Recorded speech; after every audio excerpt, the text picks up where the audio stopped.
La justicia en el Perú y en Sudamérica en general, además de ser muy ineficiente, cuentan con leyes muy desproporcionadas. Y esto se demuestra en una encuesta realizada por el diario El Comercio, que muestra que el 89% de peruanos creen que no hay una relación entre el delito y la condena. Por ejemplo, en el Perú recibe la misma condena una persona sentenciada por robo que por violación. Y además estas dos condenas son menores que la que recibe el agresor de un policía.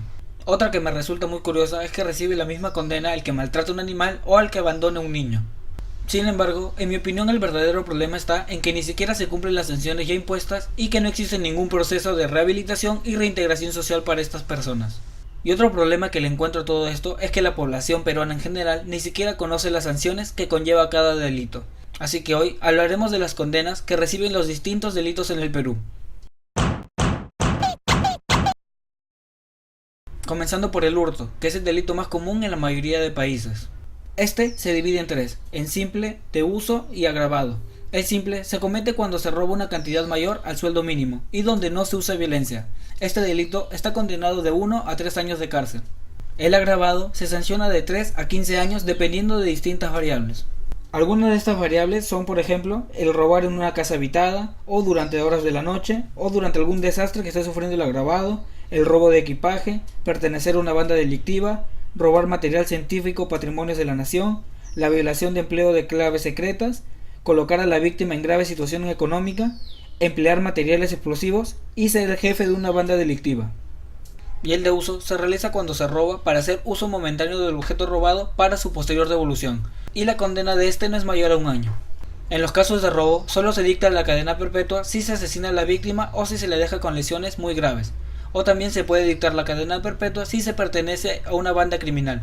En el asunto de lesiones, la ley lo divide en leves y graves, que se diferencian entre sí a través de ciertos criterios que se podrían resumir en el daño que se cause a la víctima, pero en la descripción dejaré un enlace que profundiza más en este tema.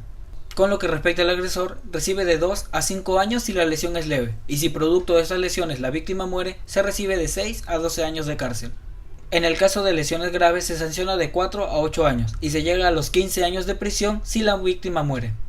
Otro delito muy común son los asesinatos. Comenzando con el homicidio simple, está penado de 6 a 20 años, y sucede cuando faltan los 4 agravantes, que son la premeditación, la alevosía, la ventaja y la traición. El segundo es el homicidio doloso, y sucede cuando el sujeto tiene la capacidad de querer y entender los actos de su conducta, y aún así producir la muerte. Este está sancionado de 10 a 15 años.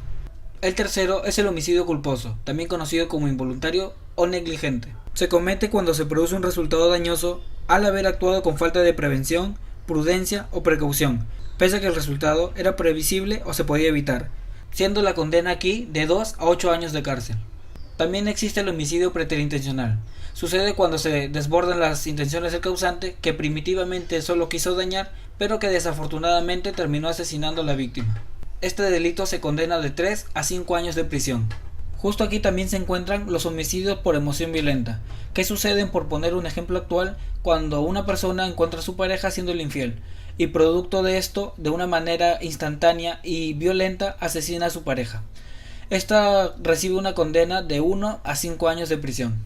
Y finalmente se encuentra el homicidio calificado, que es un delito cuya acción está constituida por la muerte que un hombre causa a otra de manera intencional, siendo la pena máxima la de 35 años de prisión. Aquí existen diversas variables que aumentan la condena, como los vínculos que se tenga con la víctima, el modo de asesinato, si se tiene un motivo financiero, si se comete con un medio idóneo para crear un peligro común, y dependiendo de la cantidad de personas asesinadas. Y ahora que ya hablamos de los crímenes más comunes que suelen ocurrir, hablaremos de los restantes delitos. Los casos de feminicidios en el Perú están penados con un mínimo de 25 años, y si existen algunos agravantes, se puede llegar hasta la cadena perpetua. El que divulgue un secreto o acceda a información personal de una persona de manera ilegal recibirá una pena de 1 a 7 años de cárcel. La calumnia está penada con un máximo de 120 días de trabajo comunitario, mientras que la difamación recibe una condena de 1 a 3 años de cárcel. Y la que ofenda a otra persona con gestos o palabras recibe un máximo de 40 jornadas de trabajo comunitario. La publicidad engañosa en el Perú está sancionada con multas mayores a 4.000 soles. La persona que impida a otra participar en una huelga recibe un mínimo de 6 meses de cárcel y un máximo de 3. El delito de receptación, es decir, cuando una persona saca provecho de un delito cometido y además encubre a los delincuentes. Un ejemplo claro de esto es la venta de celulares robados, que recibe una pena de 2 a 6 años de cárcel. La persona que agreda a un funcionario público recibe un mínimo de 6 y un máximo de 8 años de cárcel. Y si se llega a asesinar a un funcionario público, se recibe una pena mayor de 20 años de cárcel. Y para los miembros de las Fuerzas Armadas que se aprovechen de su condición para cometer delitos, recibirán unos 35 años de cárcel. En los casos de violaciones y abuso sexual depende de muchos factores, pero se pena de 10 años hasta llegar a la cadena perpetua. Todo esto está explicado de una manera más extensa en el video que se habló del tema. En cuanto a delitos ambientales, si se contamina el medio ambiente de una manera grave, se recibe una condena de 4 a 6 años de cárcel. Además, se recibe un máximo de 6 años si se establece sin permiso un vertedero de basura, al igual que el ingreso ilegal de desechos tóxicos al país. Los que realizan minería ilegal tienen una condena de 4 a 8 años de cárcel. El tráfico ilegal, al igual que la depredación de flora y fauna, está sancionado de 3 a 5 años de cárcel. Y la tala indiscriminada recibe una pena de 4 a 6 años de cárcel, mientras que la alteración del medio ambiente es penada con un máximo de 4 años de cárcel. La apología al terrorismo está penada de 6 a 15 años, y a los terroristas, junto a sus colaboradores, reciben una pena de 20 años hasta llegar a la cadena perpetua. El que secuestra a otra persona en contra de su voluntad recibe una condena de 6 a 10 años, pero en casos especiales se puede llegar a la cadena perpetua. La explotación sexual de menores es penada tan solo con 6 años de cárcel, y la trata de personas es penada con un mínimo de 8 años de cárcel a un máximo de 25 en condiciones especiales. La pornografía infantil está penada de 4 a 6 años de cárcel. Los incendios provocados reciben una condena de 3 a 8 años, pero si existen ciertos agravantes, la condena aumenta. El delito de peculado, es decir, la malversación de fondos públicos, es penado con un mínimo de 3 a un máximo de 12 años de prisión. El abandono de un menor de edad o de una persona que no puede valerse por sí misma está penado de 1 a 4 años de cárcel. El sicariato en el Perú está penado de 25 a 35 años de cárcel, pero en casos especiales se llega a dar la cadena perpetua. Los genocidios, que cuentan con la intención de destruir un grupo en específico, son penados con un mínimo de 20 años. Y los delitos de lesa humanidad están penados con 25 años de cárcel.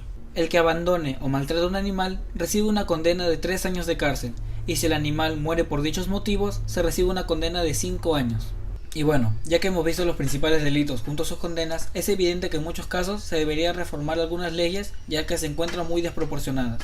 Sin mencionar que en casi todos los casos se suelen reducir las condenas, y como mencioné al principio, no interesa cuántos años una persona esté en la cárcel si no cumple con un proceso de reintegración social y rehabilitación, que es lo más importante al final de todo. Así que creo que estaría muy interesante analizar la situación actual de las cárceles peruanas y sobre todo cómo deberían ser a futuro. Y bueno, esto ha sido todo por hoy, espero que te haya gustado mucho, no olvides de suscribirte y además también te dejaré un par de videos que sé que te van a gustar mucho. Conmigo ha sido todo y hasta la próxima.